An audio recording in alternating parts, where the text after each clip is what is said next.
Assalamualaikum warahmatullahi wabarakatuh teman-teman. Pada kesempatan kali ini, kelompok kami akan membahas mengenai materi nilai dan norma. Video ini bertujuan untuk memenuhi salah satu tugas dari mata kuliah Pendidikan Kewarganegaraan. Pembahasan pertama yaitu mengenai nilai akan dijelaskan oleh saya sendiri. Apa sih nilai itu? Nilai dalam bahasa Inggris disebut value, yang artinya harga, penghargaan, atau taksiran. Maksudnya, nilai adalah suatu harga yang melekat pada sesuatu atau penghargaan terhadap sesuatu.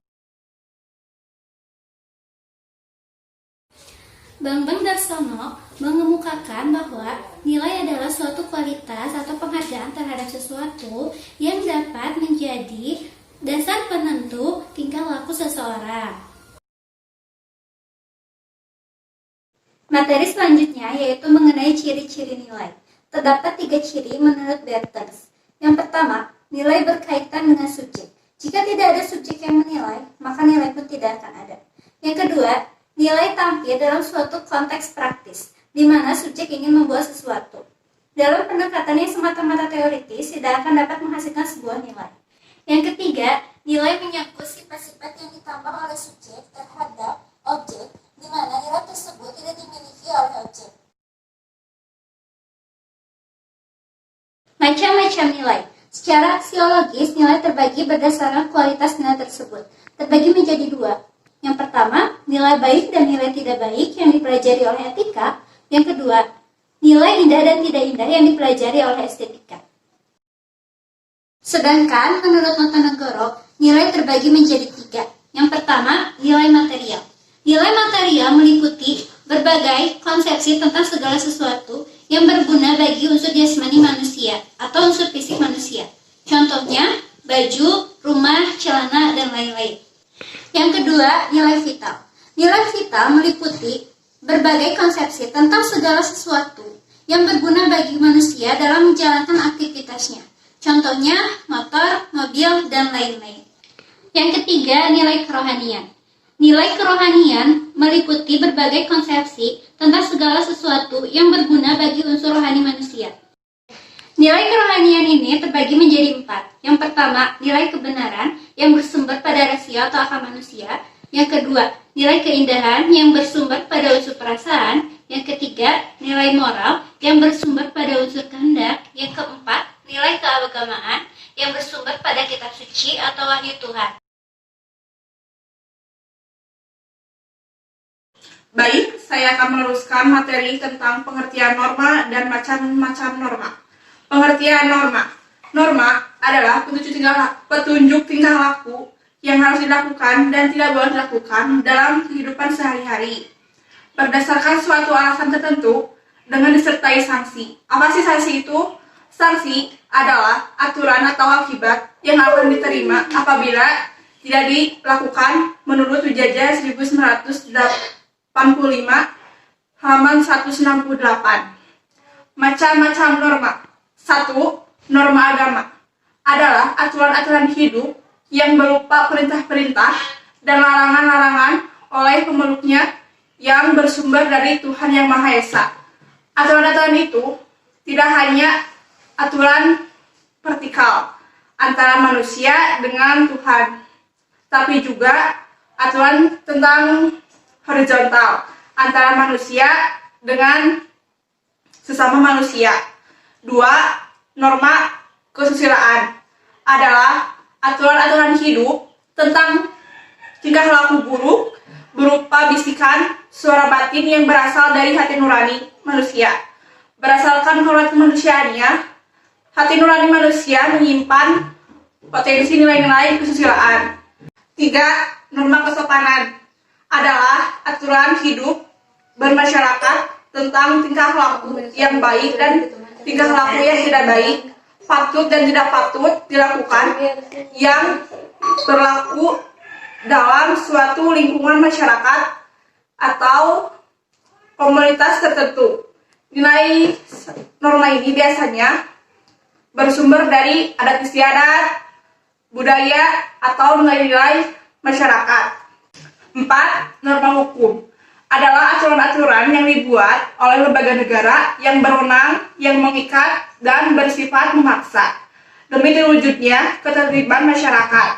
Sifat memaksa dengan sanksinya yang tegas dan nyata inilah yang membuat kelebihan norma hukum dibanding dengan 3 norma lainnya.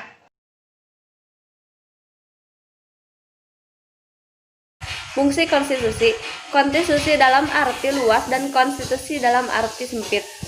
Yang pertama, konstitusi dalam arti sempit, yaitu konstitusi merupakan suatu dokumen atau seperangkat dokumen yang berisi aturan-aturan dasar untuk menyelenggarakan negara. Yang kedua, dalam arti luas, konstitusi merupakan peraturan baik tertulis maupun tidak tertulis yang menentukan bagaimana lembaga negara dibentuk dan dijadikan. Konstitusi berfungsi sebagai landasan konstitualisme. Landasan konstitualisme adalah landasan berdasarkan konstitusi, baik konstitusi dalam arti luas maupun konstitusi dalam arti sempit.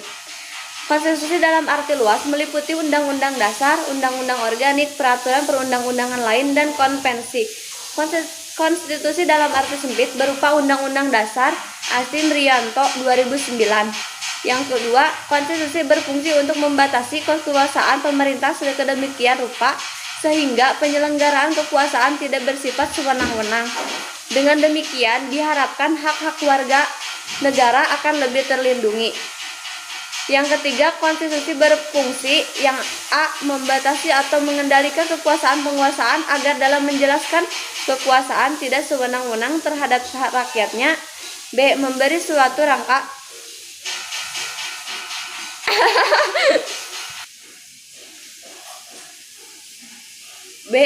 suatu rangka dasar hukum bagi perubahan masyarakat yang dicita-citakan tahap berikutnya.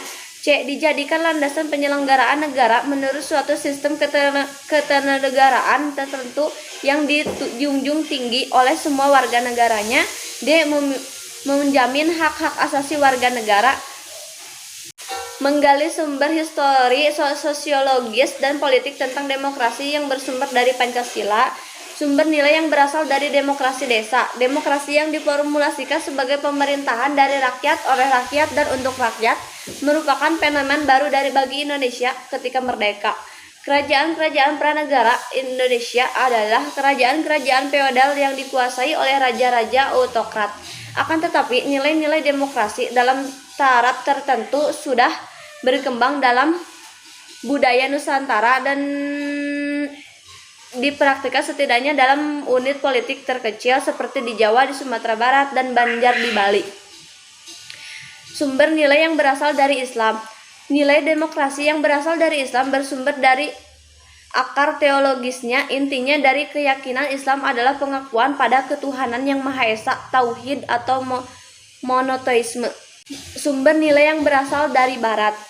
Masyarakat Barat atau Eropa mempunyai akar demokrasi yang panjang. Pusat pertumbuhan demokrasi terpenting di Yunani adalah kota Athena yang sering dirujuk sebagai contoh pelaksana demokrasi partisipatif dalam negara atau kota sekitar abad ke-5 Masehi. Sebelum Masehi.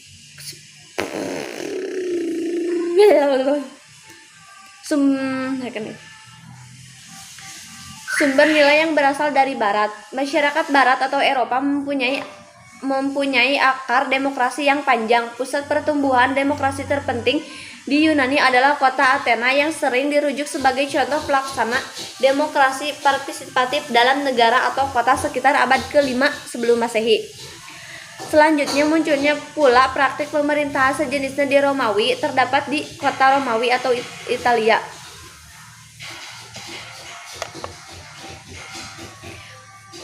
Yakni sistem pemerintahan republik modern. Pemerintahan demokrasi modal Athena dan Romawi ini kemudian menyebar ke kota-kota lain sekitarnya seperti Venice atau Florence. Mode demokrasi ini mengalami kemunduran sejak kejatuhnya Imperium Romawi sekitar abad ke-5 Masehi. Bangkit sebagai di beberapa kota di Italia sekitar abad ke-11 Masehi, kemudian lenyap pada akhir zaman pertengahan Eropa, setidaknya sejak pertengahan 1300 Masehi karena kemungkinan kemunduran ekonomi, korupsi, dan peperangan. Pemerintahan demokrasi di Eropa digantikan oleh sistem pemerintahan otoriter. Baik, selanjutnya saya akan menjelaskan tentang materi nilai dan norma sosial. Yang pertama, nilai sosial. Nilai sosial adalah penghargaan yang diberikan masyarakat terhadap sesuatu yang dianggap baik, luhur, pantas, dan mempunyai daya guna fungsional bagi masyarakat. Ciri-ciri nilai sosial. Yang pertama, merupakan hasil interaksi sosial antar warga masyarakat. Bahwasanya nilai sosial diterapkan melalui proses interaksi antar manusia yang terjadi secara intensif dan bukan perilaku yang dibawa sejak lahir. Yang kedua, terbentuk melalui proses belajar atau sosialisasi. Yang ketiga, merupakan bagian dari usaha pemenuhan kebutuhan dan kepuasan sosial manusia. Yang keempat, berupa ukuran atau peraturan sosial yang turut memenuhi kebutuhan-kebutuhan sosial. Yang kelima, bervariasi antara kebudayaan yang satu dengan kebudayaan yang lain. Yang keenam, dapat mempengaruhi pengembangan diri seseorang baik positif maupun negatif. Yang ketujuh, memiliki pengaruh yang berbeda antar warga masyarakat. Yang kedelapan, cenderung berkaitan antara yang satu dengan yang lainnya sehingga membentuk pola dan sistem sosial. Yang kesembilan, dapat mempengaruhi kepribadian individu sebagai anggota masyarakat. Macam-macam nilai sosial. Yang pertama, nilai dominan. Nilai dominan yaitu nilai yang dianggap lebih penting dibandingkan nilai lainnya. Ukuran dominan atau tidaknya didasarkan pada hal-hal berikut. Yang pertama, banyaknya orang yang menganut nilai tersebut. Contohnya, hampir semua orang atau masyarakat menginginkan perubahan ke arah perbaikan di segala bidang kehidupan. Yang kedua, lamanya nilai itu digunakan. Contohnya, dari dulu sampai sekarang, Kota Solo dan Yogyakarta selalu mengadakan tradisi sekaten untuk memperingati kelahiran Nabi Muhammad yang diadakan di alun-alun keraton dan sekitar Masjid Agung. Yang ketiga, tinggi rendahnya usaha yang memberlakukan nilai tersebut. Contohnya, menunaikan ibadah haji merupakan salah satu rukun Islam yang wajib dilaksanakan umat Islam yang mampu. Yang keempat, prestise atau kebanggaan orang-orang yang menggunakan nilai dalam masyarakat. Contohnya, memiliki mobil mewah dan keluaran terakhir dapat memberikan prestise tersendiri. Yang kedua, nilai yang mendarah daging. Nilai yang mendarah daging merupakan nilai yang telah menjadi kepribadian dan kebiasaan. Biasanya nilai tersebut telah terisolasi sejak seseorang masih kecil. Jika ia tidak melakukannya, maka ia akan merasa malu bahkan merasa sangat bersalah. Fungsi nilai sosial secara umum antara lain, yang pertama, dapat dijadikan media pengawas karena daya tekan dan ikatnya mampu menuntun atau menekan individu untuk melakukan perbuatan baik dalam kehidupannya di masyarakat. Yang kedua, alat solidaritas untuk anggota kelompok maupun masyarakat tertentu. Yang ketiga, dapat membentuk tingkah laku maupun pola pikir individu dalam kelompok masyarakat. Yang keempat, dapat menetapkan nilai derajat sosial seseorang di kehidupan masyarakat. Yang kedua, norma sosial. Norma sosial adalah kebiasaan umum yang menjadi patokan perilaku dalam suatu kelompok masyarakat dan batasan wilayah tertentu. Ciri-ciri norma sosial. Yang pertama, umumnya tidak tertulis. Yang kedua, hasil dari kesepakatan masyarakat. Yang ketiga, warga masyarakat sebagai pendukung sangat mentaatinya. Yang keempat, apabila norma dilanggar, maka yang melanggar norma harus menghadapi sanksi. Yang kelima, norma sosial kadang-kadang bisa menyesuaikan perubahan sosial, sehingga norma sosial bisa mengalami perubahan. Macam-macam norma sosial. Yang pertama, norma resmi atau formal. Norma resmi yaitu patokan atau aturan yang dirumuskan dan diwajibkan dengan tegas oleh pihak yang berwenang kepada semua anggota masyarakat, bersifat memaksa bagi semua anggota masyarakat. Yang kedua, norma tidak resmi atau non-formal. Norma tidak resmi yaitu patokan atau aturan yang dirumuskan secara tidak jelas dan pelaksanaannya tidak diwajibkan bagi anggota masyarakat. Norma itu tumbuh dari kebiasaan masyarakat. Norma ini bersifat tidak memaksa. Menurut kekuatan sanksinya, dibedakan menjadi yang pertama norma agama, yang kedua norma hukum, yang ketiga norma kesopanan, yang keempat norma kesusilaan, yang kelima norma kezaliman.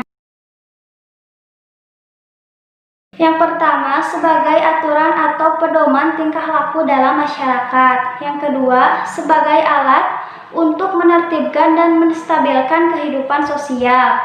Yang ketiga, sebagai sistem kontrol sosial dalam masyarakat. Dengan adanya norma, maka kita akan mengerti apa yang boleh kita lakukan dan apa yang tidak boleh kita lakukan. Mungkin dicukupkan sekian presentasi dari kelompok kami. Mohon maaf bila ada kesalahan dan kekurangannya. Wassalamualaikum warahmatullahi wabarakatuh.